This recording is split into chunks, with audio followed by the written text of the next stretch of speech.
धर्म प्रौजित कई तवोत्र परमो, भागवत का विषय। श्रीमद् भागवत की कथा कई लोग इसलिए कराते हैं हमारे पितृ मुक्त हो जाएं। बहुत सावधानी से सुनिएगा। भागवत जी की कथा इसलिए करा रहे हैं पितृ मुक्त हो जाएं, हो जाते हैं, वो बात सत्य है, पर इसी कारण से नहीं करानी चाहिए। बहुत ध्यान से सुनिए। और जो लोग, अच्छा एक बात बताएं, ये 25-30 तो उत्तर हमको यहां मिले हैं प्रत्यक्ष, कम से कम 100 से अधिक उत्तर तो सोशल मीडिया से हो रहे हैं। कल्याण का साधन क्या है, तो ये भी अच्छी बात है, वहां पे भी लोग सुनते हैं, बहुत लोग सुनते हैं। कल की कथा 35-40 हजार लोगों ने सुनी होगी, हर दिन सुनते हैं, बहुत वैष्णव। अच्छा लगता है कि ये नहीं कि भाई कितने हम बढ़ रहे हैं, कितने पॉपुलर, ये अच्छा लगता है कि इतने लोग कथा सुनते हैं, इतने लोग कम से कम भगवत भाव सुनते तो हैं, अच्छा लगता है। अच्छा, जब लगता है कि आप लोग सुनते हैं तो फिर हमारा भी भाव होता है कुछ नवीन प्रस्तुत करें, कुछ अच्छा प्रस्तुत करें, कुछ और बढ़िया मधुर प्रस्तुत करें। जब लगे कि नहीं भाई ये तो बस पल्ला झाड़ रहे हैं, तो हम भी फिर पल्ला ही झाड़ के चले जाते हैं। हम भी सीधे सीधे कथा कह के, अब ठीक है 4 घंटा कहनी है, सहज भाव से कहो। तो भागवत का विषय क्या है? धर्म प्रोजित कई तवोत्र परमो। हमारे चित्त में परम धर्म करने की अत्यंत इच्छाएं जिस क्रिया से प्रकट होती हैं उसको भागवत का विषय कहते हैं। कथा सुनने के बाद आप धर्म के मार्ग के अनुगामी नहीं, परम धर्म के मार्ग के अनुगामी बन जाओगे। धर्म और परम धर्म में अंतर क्या होता है? जहां पर अपने और अपनों का विचार किया जाए वो धर्म है, और जहां पर सबका विचार किया जाए वो परम धर्म है।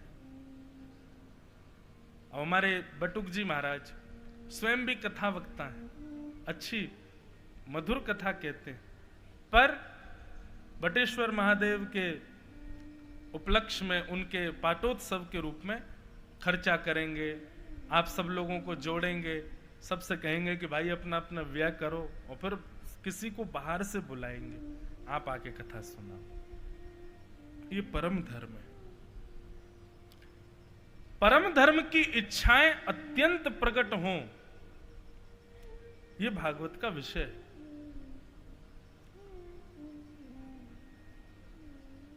भागवत का विषय। दूसरी बात, भागवत का अधिकारी कौन है? डिजर्व कौन करता है भागवत की कथा? तो कहते हैं निर्मत्सराणाम सताम, जिसके चित्त में मात्सर्य दोष नहीं है। एक बात सदैव याद रखिएगा बंधुओं, अगर आप स्वयं को वैष्णव कहते हैं, स्वयं को भक्त कहते हैं, स्वयं को भगवत अनुरागी कहते हैं, लेकिन कहीं ना कहीं मात्सर्य दोष आपके चित्त में है,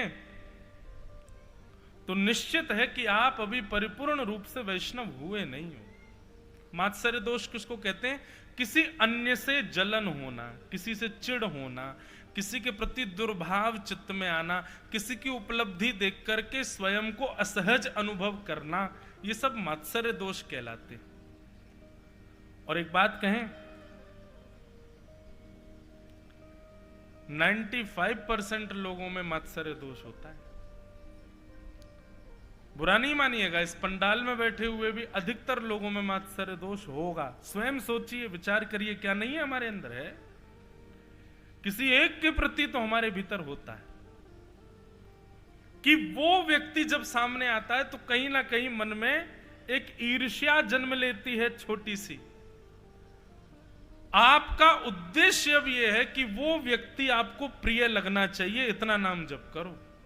उसके प्रति अभी ईर्ष्या भाव नहीं आना चाहिए आपके चित्त में। जब तक वो प्रिय ना लगने लग जाए तब तक आप नाम जप बढ़ाते रहो, कथाएं सुनते रहो, इतना सत्संग करो कि वो प्रिय दिखे। और आपके अत्यंत प्रयास करने के बाद भी वो प्रिय नहीं हुआ तो आपका सब करना व्यर्थ है।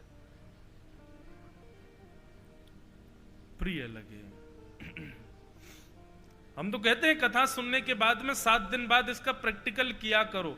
जिस व्यक्ति से आपको कभी ईर्ष्या हुई है, जिस व्यक्ति से आपको सूक्ष्म एक उसको देख करके मन में ईर्ष्या का भाव उत्पन्न होता है, कथा सुनने के बाद उसके गली में जाया करो, उसके घर के बाहर जाया करो, और वो दिख जाए ना उसको देखा करो। अभी भी ईर्ष्या हो रही है, अभी और कथा सुननी है मुझे। जिस दिन उसको देखते ही उसमें ईर्ष्या का भाव ना, उससे प्रेम का भाव प्रकट हो जाए, बस समझना अब राम जी मिलने को तैयार हैं हमसे। अब बस ठाकुर जी अब हमसे मिलेंगे। क्यों? आप कहोगे क्या राम जी को रावण से ईर्ष्या नहीं थी? ईर्ष्या होती ना तो हनुमान जी को नहीं भेजते, ईर्ष्या होती ना अंगद जी को नहीं भेजते समझाने, ईर्ष्या होती तो सीधे आक्रमण होता, ईर्ष्या होती तो समझाया नहीं जाता। लेकिन सामने वाला मान ही नहीं रहा है किसी भी क्रिया से, तब युद्ध हुआ। अच्छा देखो, ठाकुर जी ने किसी से ईर्ष्या की नहीं। महाभारत युद्ध भी जब होने वाला था तो भगवान स्वयं शांति दूत बन करके गए और कौरवों को एक बार समझाने का प्रयास किया, अरे दुर्योधन एक बार और विचार कर ले भैया, युद्ध में तुमको लग रहा है अभी बोलने में कि युद्ध करके हम जीत जाएंगे और ये वो, पर कितनी बालक अनाथ हो जाएंगे, कितनी माताएं विधवा हो जाएंगी, पूरी इंद्रप्रस्थ की भूमि, हस्तिनापुर की भूमि रक्त रंगित हो जाएगी, विचार कर लो भाई। अरे 5 गांव ही दे दो पांडवों को। भगवान वहां भी समझाने गए थे, पर दुष्ट दुर्योधन ने कहा सुचग्रैव न दास्यामि बिना युद्धे न केशव, बिना युद्ध के एक सुई की नोक के बराबर जमीन भी नहीं दूंगा पांडवों को। या तो युद्ध करके सब कुछ ले जाएं,